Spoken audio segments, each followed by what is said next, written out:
this is Tony. This is Paul coming at you from the Friends for Life podcast. And we're go.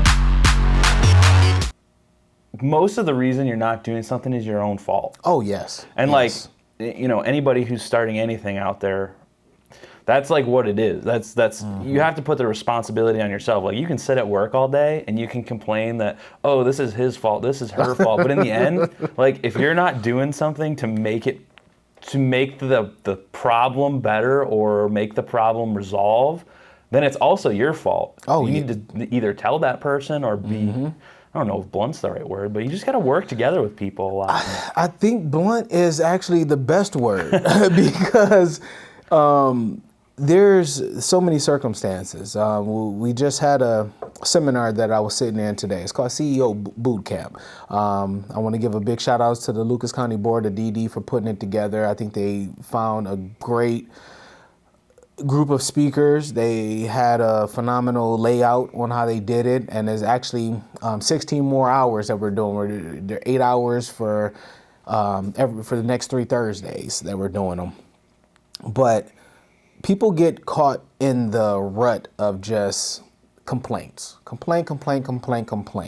And it's not until you find that, okay, I'm going to change it right here, do you really get out of that. It's so easy to complain. It's so easy to point the finger, until we look back at ourselves and really decide, like, what am I going to do?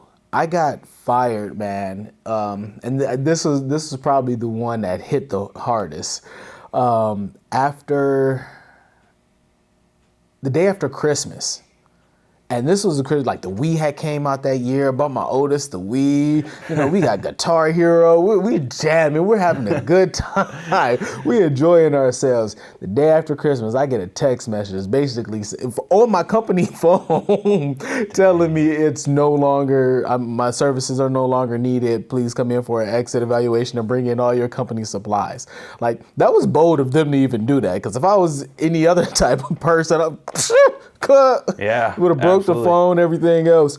But, I can laugh about it now because of where I am. But that was a scary situation. I'm like, the day after Christmas, I can't even go look for a job right now. I got to wait till after New Year's at bare minimum. Well, so was that like kind of like the final kick in the butt that was like, dude, it's time to like make this happen? I still think at that time I was more or less still searching.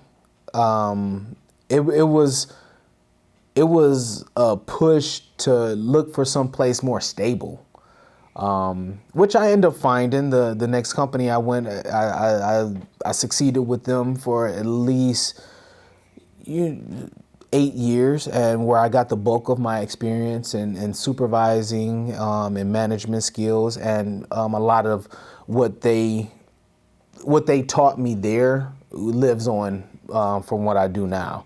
Hey, everybody. Thanks for listening and watching the Friends for Life podcast. We'll be back soon with another one.